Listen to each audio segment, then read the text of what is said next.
Let's have a conversation about doing versus being and being versus doing.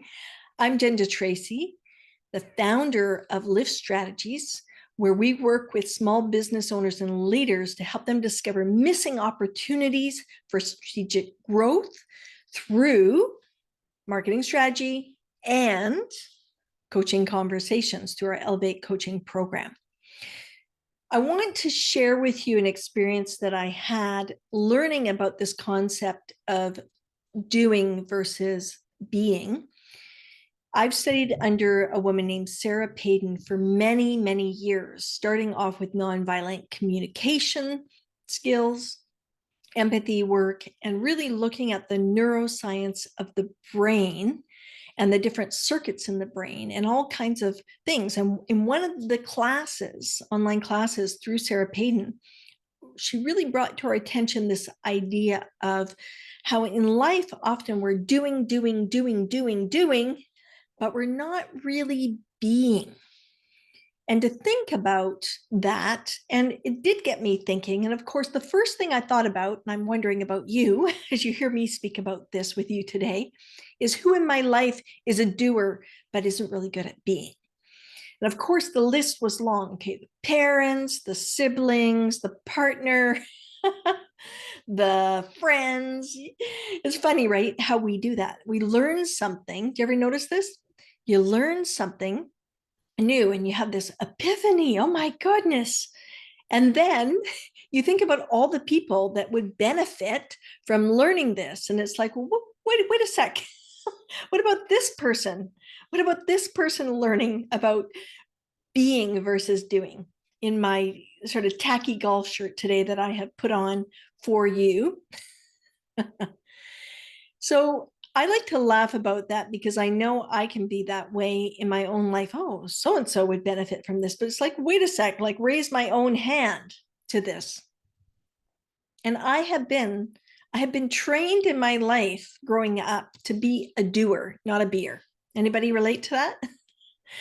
And as a coach, when I started doing my coaching training to become a solution-focused coach, I really had to learn about being.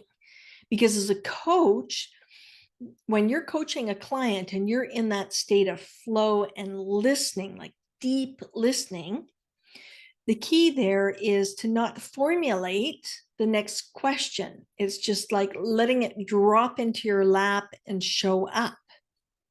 And that is a skill that coaches get over time as they perfect their coaching abilities. And so, you know, as a marketing strategist, it's a different hat because I'm, instead of having a coaching conversation, it's more advising and directing and focused, helping the client focus on doing as opposed to being, right?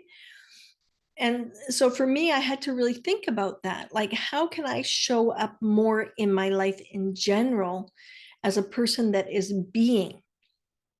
If you think about it, I want you to reflect back at a time where you were having conversation with someone, and maybe it was an interesting conversation. They were walking around, maybe they were like washing the dishes, or they were just like, oh, you can talk to me while I'm just like cleaning up here. And that's fine. Sometimes you just got to get things done and you just want to communicate. But the essence of being is different. And one of those ways, you know, we can talk about it in just everyday life is when you're walking with someone, you're walking side by side with someone. And so you're not looking at that person. So you haven't got the full sense of being. And in many situations now with virtual coaching, you're often looking at someone unless you're on the phone with that person and but you're side by side. And when you're walking with somebody and you're having conversation, you might lean over to talk and that, but there's this sense of, you know, you're walking along together, right? That feeling, there's a sense of being in that conversation because you're physically moving in the same direction, which is interesting. So think back to a time maybe recently where you're hanging out with somebody in a in a personal environment where that person wasn't present. Maybe they were on their phone scrolling and talking to, or their phone was dinging and they were constantly checking their messages. They're doing, they're not being, right? Or is that person you? Is that what you do? So think about that. And then when we look at work environments, same thing. Is somebody on their computer and they're just kind of listening halfway about what you're saying and not really fully engaged? And how can you, in order to experience more being from other people, how might you increase your being in your own self? As I mentioned with coaching, that has pushed me to become more aware of being in the world. And we can start with simple things. Like if you're at home and you are eating something, to really notice the chewing. You ever eat a meal and then notice it's gone and you're like, what happened here? That just disappeared so fast, you know? And in your work life, how are you conversing with people in a way where you've either set aside your agenda or you have an intention, but then once you're clear about that in your mind, you're in the conversation, and that conversation is a collective conversation. It's like a dance or ping pong. It's going back and forth. There's a sense of flow with it. That is in that place of being. You may have in a work environment, whether it's a conversation or a project that you're working on, notice that you started it and then you totally lost track of time. And so you're in that state of being. And some people operate more in a state of being than they do doing. And the key is to have balance in both areas, right? Because you want to be productive in what you're doing. And at the same time, you want to be present in what you're doing. So what I'd like to invite you to do today is just allocate maybe 15 minutes in your home life and just do a task or do something and notice how present you are to that. Could be eating a meal with someone and noticing in that case. And then I'd like you to, in a work situation where you are having a conversation with someone, to notice what's happening around you. Are you sitting and making eye contact with the person, whether it's on Zoom or in person?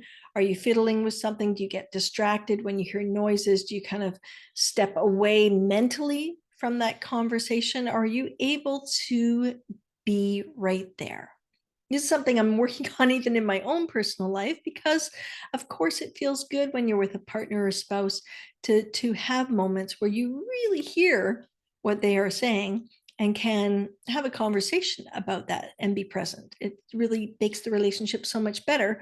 And same with work. So take 15 minutes on the personal side and on your professional side to do that. And just notice how you are. And then you can maybe come up with a little bit of a plan of how you can start to integrate that more in your life by doing that the next day. 15 minutes notice, personal and professional. And try that out and see how that goes, and share your comments below, because I'm really curious and interested about your experiences around doing and being. And like I said, it's easy to focus on other people and when they're not doing it. And so my invitation to you today is to focus on yourself and notice. Again, I'm Jen DeTracey, the founder of List Strategies, and I'm going to press the stop button. So I will see you again soon.